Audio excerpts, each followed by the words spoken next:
Hello everybody, welcome back to my channel. Finally back from Germany, finally done with the first week of school, so I'm ready to hit the ground running making videos.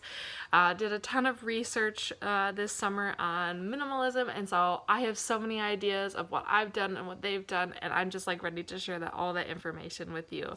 But you'll notice that all these people on YouTube or have blogs about minimalism, they've had some certain life circumstance where they've been able to, have this many things when everybody else has got just a ton of possessions or something like that. And so I was always curious, well, how does a normal person reach minimalism or work towards it consistently? And so I thought it would be great to share how I have slowly been working towards minimalism, because I'm not quite one, or I wouldn't consider myself yet, but I'm working towards that goal. And so my first tip is you need to be committed to it. And because the majority of us have very busy schedules, and so we need to be committed to doing this goal that we have. And so that could, it could affect anything we do. Like, this goal affects what we buy on a daily basis. So as I'm shopping, the biggest thing that I can control, because sometimes I don't have time to organize or anything like that, but I can control what groceries I bring in, what clothing items I bring in, what other physical items I bring into my home and my personal space that control how this minimalism thing is going to go, and all my other free time that I have to devote to this idea that I have. And so you need to constantly be aware of, when you're purchasing something or when you're acquiring something, do I need this? Is this helping my movement, or do I think it's helping my movement in as myself in my personal space? Or is this really going to harm my efforts and maybe cause more work for myself down the long run? And so that's kind of how I've been doing it, because sometimes I just don't have time. So I do think about, okay, I already have a bag of noodles at home. Do I need another bag of noodles? That kind of thing. Or they're not the right type that the recipe calls for. Can I use the other one so that I don't have one full bag of pasta and one half bag of pasta sitting in my pantry, and then it sits there forever?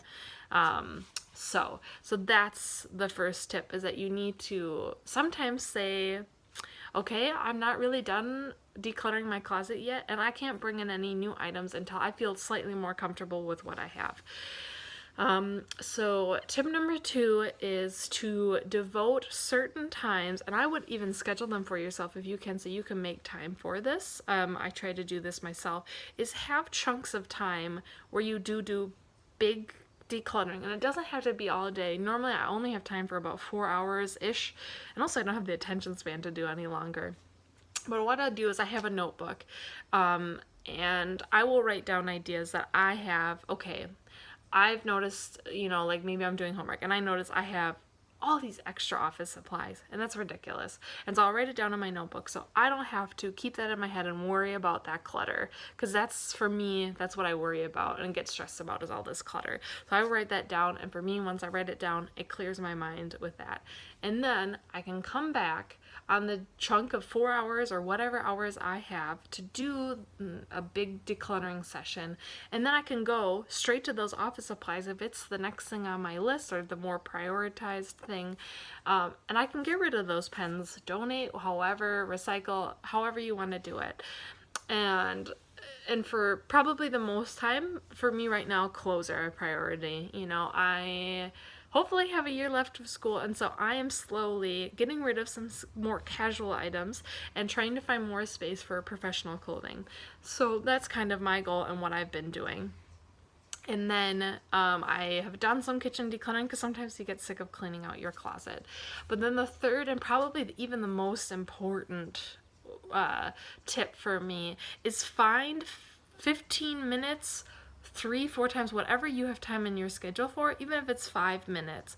Take that time, look at that list. Okay, maybe we'll not focus all the office supplies I have in my home. Maybe let's just look at the pens. I literally was one time sitting and waiting for a document, looked at my pen holder, had like 20 pens in there, and I sat and went through and took a scrap piece of paper and drew on the piece of paper to see what pens I had extra of or which pens were even dead. I found a couple dead pens while I was doing that literally took me 15 minutes, and I got rid of 3 pens that were sitting on my desk that were dead and could have been just thrown away. And another tip is if you notice something is empty, kind of like pens, or if you see a pantry item like and there's an eighth of it left and you know you're not going to use it, just toss it. Toss it, give it to a neighbor, whatever it is, but just use those very small, and it's a big thing, but use those small intentional times to get rid of those things. So I will give one more example before I close for today, but another example is I'll see a clothing item in my closet.